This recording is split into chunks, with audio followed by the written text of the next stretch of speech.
On the way to a family reunion, my husband suddenly went pale. Turn around. Now, he whispered. I didn't ask. I trusted him. That decision saved us. When I found out why, I never looked at my parents the same way again. That why name is not important. What's important is the day my husband went pale on the way to a family reunion and whispered, turn the car around now. I was stunned. Why? I asked. Just turn around, please. I trusted him, and it saved us. When I found out why, I never saw my parents the same way again. The plan was simple. Leave early, snacks in the back seat, coffee up front, drive a few hours, cross into Canada, hug some people I hadn't seen in a while, and pretend to enjoy potato salad. It was going to be normal, borderline boring, which was honestly the goal. I was driving. I always do, mostly because I hate how my husband brakes at the last possible second, and also because motion sickness is one of my many talents. The kids, ages 5, 7, and 10, were semi-conscious in the back seat, half watching a cartoon and half arguing over invisible lines drawn across the seat cushions. Tiny chaos in matching neck pillows. It was fine. Not magical, not miserable. Just fine, until he said it. Turn around now. I didn't react at first, or I did, but not in a real way. I laughed or smirked. One of those reflexes you do when you think someone's kidding, but not funny enough to deserve a laugh. Why? I asked. He didn't answer right away, just stared straight ahead, then said, please, just turn around. That's when I knew it wasn't a joke. My husband doesn't do panic. His default settings are calm, and occasionally tired. I've seen him get through a kitchen fire with less tension. So, I took the exit, the last one before the border. It curved, off gently, like the road itself was offering me a second chance. The moment we left the highway, his body relaxed, not all the way, just enough to make it obvious he'd been bracing for something. Okay, I said. Want to tell me what's going on now? He shook his head. Just drive. Drive where? I don't. No, anywhere but there. The kids were starting to notice. Are we going the wrong way? My middle one asked. We forgot something, I said automatically. What? I'll tell you later. My youngest piped up. Is it snacks? I didn't answer. My husband didn't speak again for a long time. We drove in silence. 20 minutes, maybe more, just miles of trees and guilt pressing on the back of my neck. Then he said, take the next turn off. It led to nowhere, a narrow access road with no sign and no real purpose.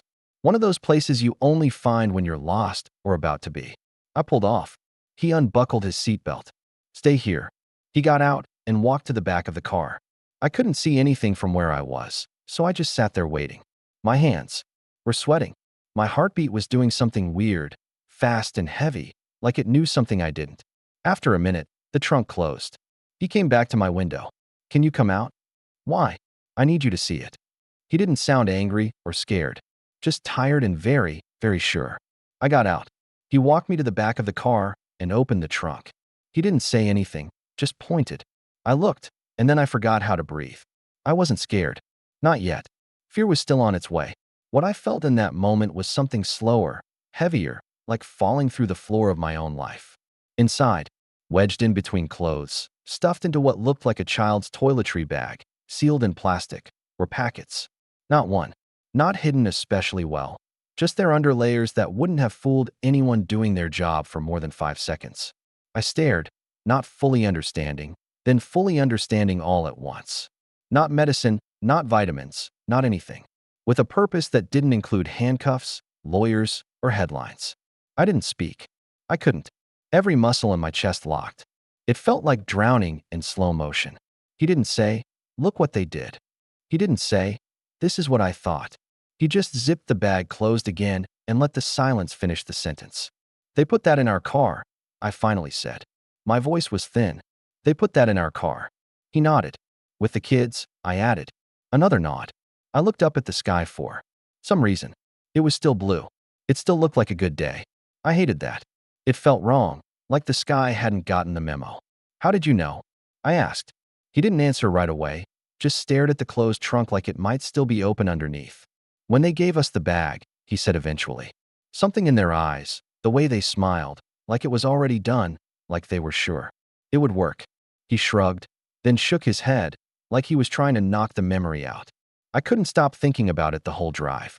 Then, just before the border, it hit me. He looked at me. I didn't know, but I knew. And that was worse somehow. That someone else had seen what I had trained myself not to see. I turned around and walked slowly back to the driver's seat, got in, closed the door, sat there for a minute, letting the heat soak through the windshield while my hand shook. Then I started the car and drove. The kids didn't ask this time. They were deep in some cartoon. They'd forgotten about Canada, about Auntie Karen and the cousins, and the little toy bags I'd secretly packed for the reunion. We drove for a while, highway, side roads, directionless. My phone started buzzing. First it was my mom, then my dad, then again, then again. I didn't answer. Neither did he. We didn't need to. We already knew what they'd say. Where are you? What happened? Are you okay? Where's the bag? We didn't answer. Just kept driving, the screen lighting up every few minutes like a tiny alarm. Eventually, we turned off toward their house. It was almost automatic, like we were on rails. We didn't talk about it. We just both knew what had to happen. I pulled into their driveway and parked. The front porch light was still on from the night before, even though it was the middle of the afternoon. He got out first, walked around to the trunk. I followed. We didn't say anything. I reached for the mat, found the key, still in the same place it had always been, taped to the back of a fake rock my dad bought from a catalog that also sold deer whistles and solar-powered frogs. He opened the front door. We walked inside. The air smelled like old coffee and carpet cleaner. We placed the red duffel just inside the hallway. Didn't open it. Didn't adjust it. Just set it down like a quiet bomb that didn't need to go off to ruin everything. He turned the knob, locked it behind us. We got back in the car, still no words. I think we both felt like speaking would contaminate something. Later that day, after we got home and the kids were asleep and the house was still, I answered the phone. It was my mother. Her voice was bright, fake, like this was a call about muffins. Oh, honey, we were so worried. We didn't know what happened. You just disappeared. I didn't say anything. Is everything okay? Still nothing. Where's the bag? I let that hang for a second. Then I said, we dropped it off at your house. A pause. If it was that important, I added, maybe you should have taken it yourself. Her voice didn't change, but I heard it. The catch, that flicker of recognition that told me she knew exactly what I meant and that I knew exactly what she'd done. She didn't say anything. Neither did I. And then I said, we're not doing this. Don't call again. I hung up. That was it. No screaming, no final speech, just a line drawn and a door shut. And that should have been the end, but it wasn't. They showed up on a Wednesday. No warning, no text, just the doorbell ringing like they were dropping off muffins instead of guilt. I knew it was them before I even checked. There's a kind of pressure that comes through a front door, like a bad smell or static in the air, especially when it's people who think they've done nothing wrong. I opened the door just enough to step outside and shut it firmly behind me. My parents were standing there like they hadn't just tried to blow up my life with a smile in a duffel bag. My mom gave me a tight, practiced grin, the kind that's supposed to look warm but doesn't reach the eyes. We wanted to check in, she said, like we were in a group chat, and I'd just missed a brunch invite. My dad added, we thought maybe we could clear the air. I said nothing, just crossed my arms and waited. My mom hesitated, then said, we didn't know how much you understood. There it was, the tell. They knew. I knew. They just didn't know how much I'd let myself believe. I tilted my head. You mean the bag? Neither of them answered, which was answer enough. You put it in our trunk, I said, with your grandchildren in the back seat. My mom swallowed. We didn't think it would be a big deal. It wasn't going to be anything, my dad said, trying to keep his voice even. Just something to help with the debt, that's all. We were desperate, my mom added. You wouldn't help. There it was again. The fallback excuse, the one-size-fits-all defense. You wouldn't help. Like this was just a response to my lack of generosity. Like their betrayal was a natural consequence of my boundaries. I didn't yell. I didn't cry. You didn't just betray me, I said. You risked our lives. Neither of them spoke. You risked your daughter, your son-in-law, your grandchildren. My dad shifted his weight. My mom blinked like she was trying to cry, but couldn't quite summon the tears. We're done, I said. Don't call. Don't come here. You don't get to see the kids. This is over. She opened her mouth. I could already hear it forming, the classic, you're being dramatic, or maybe you'll cool off. Instead, she just said, You'll come around. You always do. I turned, walked back inside, and locked the door behind me. And for the first time in a long time, I didn't wonder if she was right. 3 days later, I showed up at the school too. Pick up the kids. They weren't there. My stomach dropped so fast, I couldn't speak. I just looked at the teacher like she'd told me my house was on fire. "Oh, they were already picked up," she said, like it was the most normal thing in the world. "Your parents said you'd asked them to." I don't remember driving. I remember being in the car, and I remember the sound of the engine, but I don't remember anything in between. They were at my parents' house. Of course they were. Inside, it looked like a birthday party had detonated. Toys, candy, balloons, a whole Lego set that cost more than my grocery budget for the week. The kids were glowing, sugar high, clutching new things, and laughing like this was Disneyland. My parents were acting like this was all fine. My mom was slicing cake. My dad was on the floor, building something that beeped. It was surreal, like walking into a parallel universe where they were the kind of grandparents who cared more about giving than taking. Only they weren't. And this wasn't love. This was strategy, emotional bribery, weaponized affection. They'd never spoiled the kids before. Not like this. Not ever. But suddenly, after we cut them off, suddenly there's Santa Claus with a debit card. I stood there for a second, trying to remember what it felt like to give someone the benefit of the doubt. I couldn't. "We're leaving," I said. The kids whined. "But why?" Grandma said, "We're leaving now." They didn't understand. Of course, they didn't. How could they? They were being told yes by people who'd spent their lives saying no, and they liked it. It was easy to like. "Can we keep the toys?"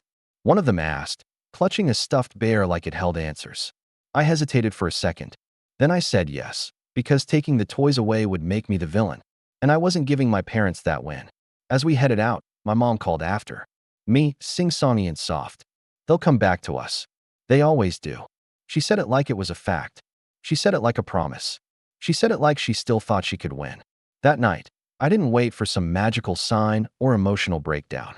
I just sat down on the bed, looked at my husband, and said, "We have to leave." He didn't ask why. He didn't need to. "I don't want them near the kids. Not at school. Not at the grocery store. Not down the block pretending to be harmless." He nodded slowly like he'd already been halfway to the same place. "You mentioned North Carolina before," I said. "Your company has an office there. Your parents live there." I wasn't ready then. I am now. He nodded again. "The transfer is still on the table." "Good," I said. "Let's take it." No drama. No hesitation. Just the quiet decision to burn the bridge and never look back. I didn't need revenge. I needed distance and a clean start somewhere they couldn't reach us. Fast forward a few months later. We were in North Carolina. The mountains were beautiful. The air smelled like pine and fresh starts. The kids were in new schools. His parents, warm, grounded, drama-free, lived 20 minutes away and actually wanted to help. We didn't tell anyone where we went. We blocked. Numbers disappeared, and not in the dramatic, storming off to find yourself kind of way. In the we deserve peace kind of way. One day, my phone rang from an unknown number. I let it go to voicemail. Later, I listened. A cousin, one I barely spoke to. "Hey, your mom says she doesn't know where you are. She's really upset. Said you just cut off contact. I don't know what's going on, but family matters." I deleted the message, didn't call back, didn't explain. Because by then, the only thing I cared about was this. We were safe. We were free. We didn't disappear. We escaped. It was about 6 months later. New state, new school, new routines. I'd almost gotten used to not checking my phone with dread. The quiet wasn't comfortable yet, but it was no longer terrifying, just still. And then I got an email from my sister. Subject line, "Emergency, please read." I stared at it for a while. I thought about deleting it unread. I thought about marking it as spam. Instead, I opened it. It was long, frantic, poorly punctuated. The gist? Our parents had been arrested again. This time, not for being stupid, though that was still part of it, but for actually doing the thing they almost let us get arrested for. They tried to smuggle something across the border themselves. No middlemen, no family scapegoats, just a trunk full of product and 2 people in their 60s who still thought rules were suggestions. They were caught, obviously. The email ended with a plea. They need help. They need money for a lawyer. This is serious. You have to put the past aside and show up. Your family. I read that line 3 times. Then I hit reply. All I wrote was, I did show up once. I'm not doing it again. And I meant it. I didn't hear anything else for a while. I didn't need to. But eventually, word found its way back to me, as it always does. Cousins talk.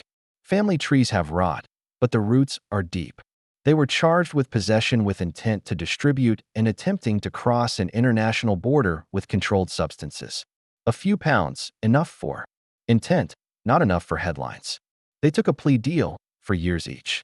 Not life-changing, but not nothing either. Enough time to sit with what they'd done, if they were capable of that, which honestly I doubt. The part of me that used to flinch when people mentioned second chances is quiet now. We have a life here. It's not perfect, but it's ours. The kids laugh more. My husband sleeps better. And I haven't had to translate guilt into silence in a very long time. As for the rest of it, I don't regret the boundary. Not for a second.